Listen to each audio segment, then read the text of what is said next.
दरूद इब्राहिमी की मन्नत जिंदगी में सिर्फ एक बार मान लें, फिर आप अपनी हाजतों को दिनों में पूरा होता हुआ देखेंगे इंशाअल्लाह ताला।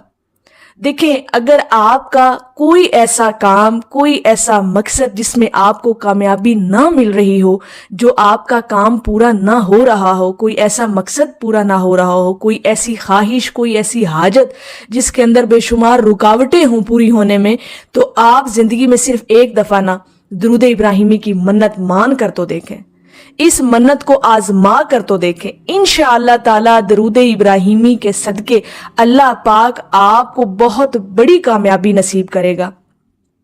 आपका वो काम इंशाअल्लाह ताला जरूर पूरा होगा। और मैं ये इतने यकीन के साथ ये बातें कर रही हूँ क्योंकि बहुत सारे ऐसे मुशाहदात, तजुर्बात देखने में आए हैं, सुनने में आए हैं कि जिसने दरूद इब्राहिमी को मन्नत मान कर पढ़ा अपने किसी भी जायज मकसद के लिए, तो अल्लाह रब्बुल इज्जत ने उसे कामयाबी अता की। बहुत सारी ऐसी वाकयात भी सुनने में आए कि जिनके पास औलाद नरीना नहीं थी, जिनके पास वैसे औलाद नहीं उनके यहाँ हो रही थी, तो उन्होंने दरूद इब्राहिमी की मन्नत मानी तो अल्लाह पाक ने उन्हें औलाद अता की। ये जेन्युइन बातें हैं कि जिन्होंने भी दरूद इब्राहिमी की मन्नत मानकर या अपने जहन में कोई ऐसा मकसद रख कर मन्नत मानी, तो अल्लाह पाक ने उन्हें उन मकासद में, उस मकसद में कामयाब किया। अगर आपका भी कोई ऐसा काम है, कोई भी ऐसा जायज मकसद है जो अभी तक पूरा ना हो रहा हो, तो आप यकीन के साथ, खलूस नियत के साथ एक दफा दरूद इब्राहिमी की मन्नत मान लें। अब यहां पर अगला सवाल ये है कि दरूद इब्राहिमी की मन्नत माने कैसे?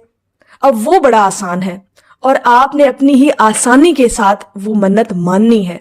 देखिए, दरूद इब्राहिमी एक तो तमाम दरूदों का सरदार है, तमाम दरूदों में से अफजल तरीन दरूद पाक दरूद इब्राहिमी है, क्योंकि ये दरूद पाक हमारे हजूर अलैहिस्सलातु वस्सलाम का फरमूदा दरूद पाक है। तो इसमें तो कोई शक, कोई गुंजाइश नहीं है ऐसी किसी भी बात की, मुस्तनद दलील है दरूद इब्राहिमी के बारे में। अब मन्नत कैसे माननी है? आपका कोई ऐसा मकसद है, कोई आपका ऐसा काम है, तो आपने उसको जहन में रखकर मन्नत ये माननी है कि या अल्लाह पाक, मेरा ये काम हो जाए तो मैं दरूद इब्राहिमी को इतनी तादाद में पढ़ूंगी। अब वो तादाद की कोई पाबंदी या कोई शर्त नहीं है कि आपने इतना ही पढ़ना है, आपने अपनी आसानी के साथ वो तादाद मुकर्रर कर लेनी है।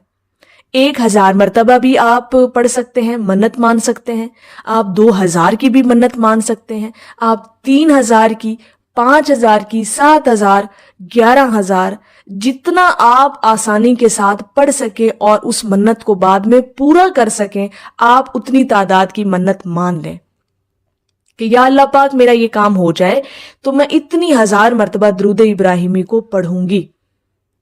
ठीक है जी। अब ये बड़ा ही आसान है। आप खलूस नियत के साथ अगर इसकी एक दफा मन्नत मानकर काम को करेंगे, इंशाअल्लाह ताला आपको जरूर कामयाबी मिलेगी। इस मन्नत को एक दफा आजमा कर देखें, इंशाअल्लाह ताला आपका काम हर सूरत होगा और दिनों में होगा। आपकी जायज हाजत जो है ना, वो इंशाअल्लाह ताला जरूर पूरी होगी। आप दरूद इब्राहिमी की मन्नत जिंदगी में एक दफा मान कर देखें, आप इंशाअल्लाह ताला मौजज़े अपनी आंखों से होते हुए देखेंगे। आपको तरीका भी बता दिया कि आप अपनी मर्जी से तादाद मुकर्रर कर लें और उसको पढ़ने की मन्नत मान लें, नियत भी कर लें। अब नियत और मन्नत में फ़र्क ये होता है कि मन्नत जब आप मान लेते हैं तो वो उसको पूरा करना फिर आप पर वाजिब हो जाता है, फिर आपने उसको हर हाल में पूरा करना जो आपने मन्नत मानी है। और नियत का ये होता है कि आपने कोई भी मकसद आपके जहन में था तो आपने ये नियत कर ली कि या अल्लाह पाक, मैं इतना दरूद पाक पढ़ा करूंगा, तो मेरी ये नियत है कि मैं इतना रोजाना दरूद पाक पढ़ूंगा तो मेरा ये काम हो जाए। आप साथ साथ दरूद पाक को पढ़ते रहते हैं नियत के साथ कि आपने नियत कर ली कि मैंने इतना दरूद पाक पढ़ना है और अल्लाह करे इस दरूद पाक के सदके मेरा फलां काम हो जाए। लेकिन जब मन्नत मान ली तो फिर उसको पूरा करना लाजिम हो जाता है। तो फिर हम उतनी ही क्यों ना मन्नत मान लें जितना हम आसानी के साथ उसको पूरा कर सके। तो आप उतनी मन्नत मान लें दरूद इब्राहिमी की, अपने जायज मकसद को जहन में रखते हुए, और फिर उसके बाद आपने जितना दरूद पाक पढ़ा हुआ होगा दिन में, اللہ کرے آپ کا وہ کامیاب آپ ہو جاتے ہیں، اپنے اس کام میں کامیاب ہو جاتے ہیں، تو پھر آپ نے ظاہر ہے اس منت کو پورا تو کرنا ہے. تو پھر دن میں آپ نے جتنا پڑھا درود پاک، اس کو پھر آپ نے عشاء کی نماز کے بعد 2 رکعت نماز حاجت کے مطلب نفل کے آپ نے پڑھ کے، تو وہ جو درود پاک آپ نے دن میں پڑھا ہوا ہوگا وہ آپ نے بارگاہ رسالت میں ہدیہ کر دینا ہے، بطور تحفہ پیش کر دینا ہے. اور پھر اللہ رب العزت کی بارگاہ میں رو رو کر آپ نے دعا مانگنی ہے، خلوص نیت کے ساتھ دعا مانگنی ہے.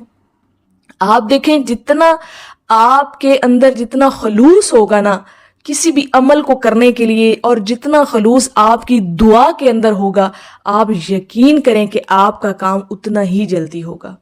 جتنا زیادہ آپ اہتمام کے ساتھ ایک کام کو کرتے ہیں، انشاءاللہ تعالی جتنی خلوص نیت کے ساتھ کرتے ہیں، اتنا ہی جلدی اتنا ہی تیزی کے ساتھ آپ کا وہ کام ہو جاتا ہے.